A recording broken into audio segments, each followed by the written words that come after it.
So in the last one, I mentioned more about a little bit of the hard way of rendering data from a view. And this one, we're going to start actually jumping into doing it the much easier way. And that is by writing it within an app using Django's shortcut called render. So in here, I'm going to come in and I'm going to talk about 4 different concepts that we really want to do.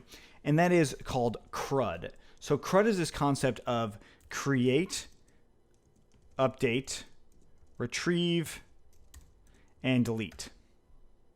Or, well, create, retrieve, update, delete. So these are 4 different views that we're going to want to have for a lot of our apps. Now, there's another one that we might also want to have, which is called list. That is another kind of view that you would also have, but that often is inside of this retrieve. So I'll discuss these methods in just a second, but I just wanted to note that this is a very important concept when it comes to building web applications, and our views align with this concept because that's how our entire app is going to be built.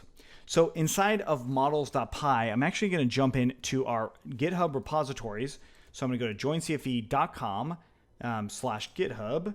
And it's going to take me to Coding for Entrepreneurs' GitHub page.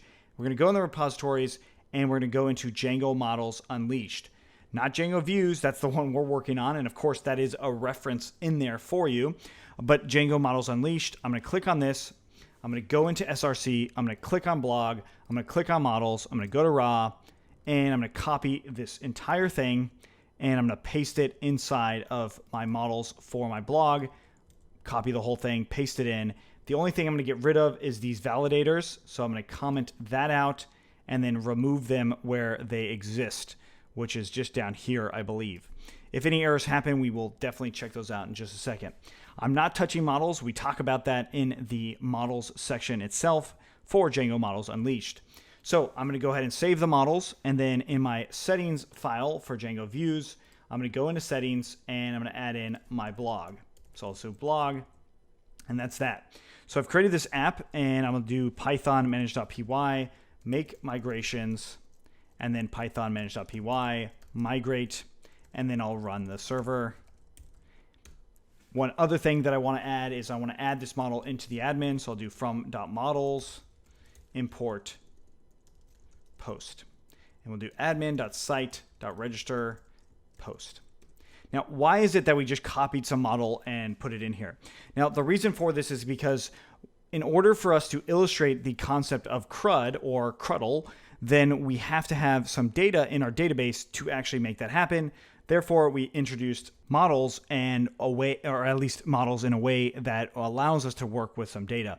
And then I added it to the admin so we can take a look at the admin. But before I do that, I'm going to go ahead and make sure that everything's saved up.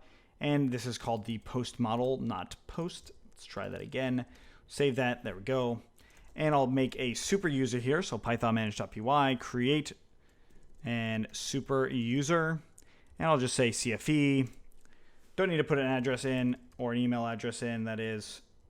And I'll put a password. And I created that super user. Let's run that server again. And now we're going to go into the admin to talk about CRUD a little bit. So going into the admin, we go to /admin here, log in, and we see that we have a list of things. So let's actually click on posts. So right here, this is called a list view. If I click on add post, this is called a create view. So let's go ahead and create a post. I'll just say new post or new content, whatever.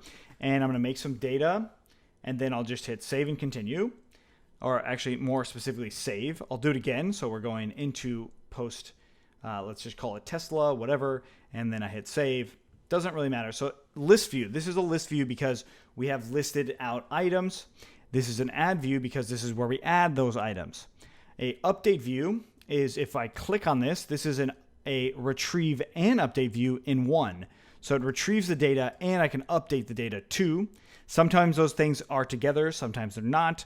We'll explain that once we go through the views. And then finally, there's something called a delete view. If I click on delete, it takes me to a URL to confirm that I actually want to delete it. That is a full view for delete. That doesn't always happen. But that is the CRUD. That's how CRUD works. So when we think about our views, our own custom views, we're going to be copying that same sort of concept. So we're going to go through create, retrieve, update, delete, and list.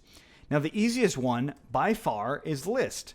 That method is by far the easiest one because it doesn't need us to have some sort of form, where update and create need a form to actually exist. And this one, we will actually create that basic form so you can see how it works within a view, but we have a full section on Django forms and form sets that you would want to consider looking at. So now that I've got this, I'm going to go ahead and make my list view. Now I'm going to do it first using that old stuff that we were doing. So I'm going to do from Django.http, we're going to import our HTTP response. I'm going to try it one more time. So I'm going to do define, and I'll call this post model list view. And it's going to take in requests like we've seen before, and then we're going to return an HTTP response, some data. Okay, so this is going to be our post model list view. To get a list, I have to create something called a query set. So I'll do from.models. I'm going to import that post model again, and I'll just do query set equals to post model.objects.all. So this is a list that returns a list known as a query set in Django. Again, this is something we talk about a lot more inside of the Django models section. So we've got this list. I'm going to go ahead and print out the query set. And we now have these URL, or we have a view created. So we actually need to create a URL specifically for it so we can see this in action, or so we can see that it works. So inside a blog, I'm going to make a new file in here, call it urls.py. And then I'm going to go ahead and just copy part of the other URLs into our new one. And I'm going to go ahead and comment out some of these things. And our views, we want to just import our post model list view here. And I'm going to get rid of this other stuff. I don't need admin. All I need to import is URL. And then now for our list view, I'm going to come in here and just do post model list view. And I'll change the name to list. Okay, so we've now created URLs specifically for our app. So I need to add those URLs into our actual blog, or on our main configuration URLs. To do this, there's actually a working example right up here, showed blog. That's the reason I'm including it in this particular method. So I'll just say include here because that's what it's saying to import. And then we add this URL in here and we paste it in blog, and there we go. So I'm going to add these commas after these lines, line 26 and 27, add those in. So now we have our actual blog URLs working.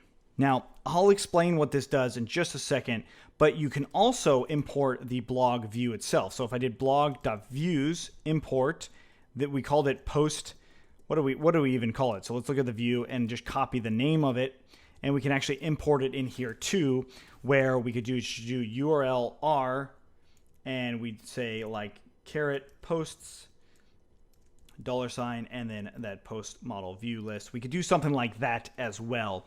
But whenever you're doing these, if you want to import an entire URLs module, you do it this way. If you are just using that in particular view, we do it that way. So the reason I do this is so our app controls all URLs. Not our main configuration URLs, but our app does. And that makes it more robust in the sense that it's more reusable, which is definitely something we talk about when we create the model as well. We want it to be as reusable as possible, especially with something like blog, where you might reuse it in other projects, right? Something like that makes sense. So hopefully the way we routed this makes sense, but the actual parts in here, so these are called regular expressions, and that is how we actually map our URLs. We do have a guide for common regular expressions. So if you go to Coding for Entrepreneurs GitHub, into our guides, you will see that this common URL regular expression pattern. And if you click on this, it shows you the different patterns for version 1.10 and above. And then also we have right here, we have our actual patterns for Django version 1.8 and below. Okay, so now that we've got that out of the way, let's try this again and let's run the server. and we come back in here, refresh in the admin, that's fine. And if I go to blog, enter, I see that it goes some data. So this blog URL says include blog.urls. So it starts here, and then it finishes with whatever these URL patterns are. So if I change this to abc/ and refresh in here, the regular blog won't show me anything, but if I go to abc/, that will show me something. So that's adding that extra path in there. Okay, cool. So now that we've got that, as far as the list is concerned, I can go to my terminal and I see that I have listed out items. That's great, but that's not as far as I want to go. So now I'm going to leave it at this, and the next one will actually use this shortcut called render.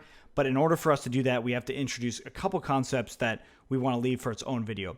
If you have any questions on what we did here, let us know. Otherwise, let's keep going.